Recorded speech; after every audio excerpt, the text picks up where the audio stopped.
بسم اللہ الرحمن الرحیم۔ السلام علیکم، میں ہوں خالد لودھی لندن سے۔ پاکستان کی موجودہ بحرانی سیاسی اور معاشی صورتحال کے تناظر میں حبیب جالب مرحوم کے اشعار پیش کرتا ہوں، ذرا ملاحظہ فرمائیں۔ اٹھا رہا ہے جو فتنے میری زمینوں میں، وہ سانپ ہم نے ہی پالا ہے آستینوں میں۔ کہیں سے زہر کا تریاق ڈھونڈنا ہوگا، جو پھیلتا ہی چلا جا رہا ہے سینوں میں۔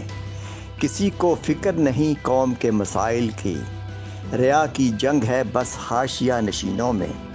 قصوروار سمجھتا ہی نہیں کوئی خود کو، چھڑی ہوئی ہے لڑائی منافقینوں میں۔ یہ لوگ اس کو ہی جمہوریت سمجھتے ہیں کہ اقتدار رہے ان کے جانشینوں میں۔ یہی تو وقت ہے آگے بڑھو خدا کے لیے، کھڑے رہو گے کہاں تک تماش بینوں میں۔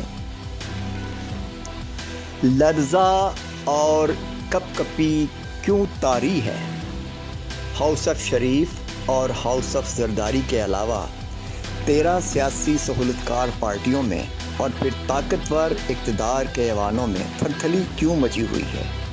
خوف کس بات کا ہے؟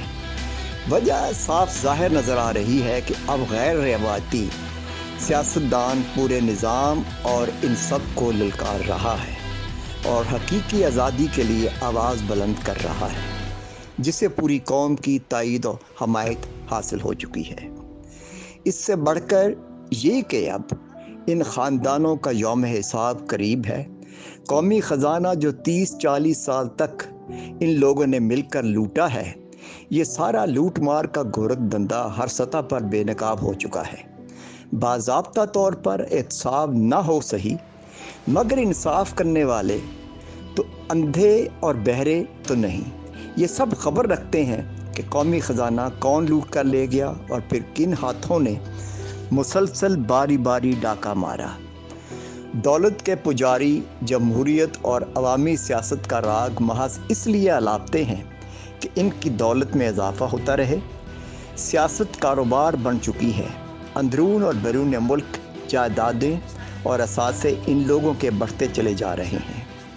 پاکستان کی تاریخ میں یہ بھی پہلی بار ہوا ہے کہ اب عوام کا ہاتھ ان کے گروبانوں تک پہنچ رہا ہے اور لوٹی ہوئی قومی دولت کی واپسی کا مطالبہ زور پکڑ رہا ہے۔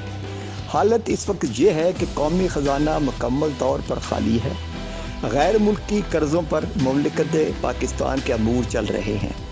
پاکستان کے بیرون ملک سفارتی مشنوں میں اپنے عملے کو تنخواہیں دینے کے لیے ڈالر ختم ہو چکے ہیں، مگر دوسری جانب سہولتکار سیاسی ٹولے کے وزیر خارجہ بلاول زرداری اب تک اپنے غیر ملکی دوروں پر قومی خزانے سے لگ بھگ 1 ارب 75 کروڑ روپے خرچ کر چکے ہیں۔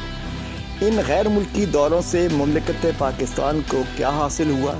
کچھ بھی نہیں، محض اپنا پروفائل بنانے اور ڈپلومیسی میں اپنی گرومنگ کی خاطر یہ کھیل کھیلا گیا۔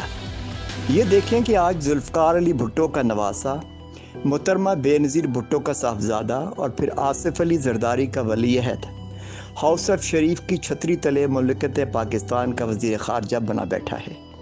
ماضی میں اسی ہاؤس آف شریف نے محترمہ بے نظیر بھٹو کی کردار کشی کی مہم چلائی تھی۔ آصف علی زرداری کا پیٹ پھاڑ کر لوٹی ہوئی قومی دولت نکلوانی تھی، سڑکوں پر شہباز شریف نے اسے گھسیٹنا تھا۔ بلاول کی والدہ کے بارے میں حسین حقانی کی نگرانی میں پمفلٹ چھپوا کر جہازوں کے ذریعے گرائے گئے تھے۔ اس کی تفصیل بتاتے ہوئے بھی شرم آتی ہے، یہ سارا کام میاں نواز شریف نے کیا تھا۔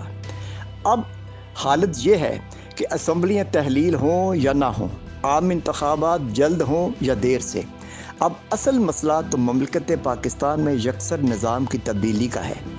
تاریخ کے اس موڑ پر پاکستان نظام کی تبدیلی کے بغیر چل ہی نہیں سکتا۔ پاکستان کی سالمیت اب داؤ پر لگ چکی ہے۔ معیشت کی بدحالی ہمیں اس جانب لے کر جا رہی ہے کہ پاکستان دشمن طاقتیں یقیناً پاکستان کے ایٹمی پروگرام پر انگلیاں اٹھائیں گی۔ اس طرح پاکستان مخالف قوتوں کو خطے میں اپنے پنجے گاڑنے کا موقع ملے گا۔ یہ پورا ایجنڈا رجیم چینج ہی کا تو تھا۔ اب لندن پلان، جرنیلی پلان اور موروثی سیاست کا غلبہ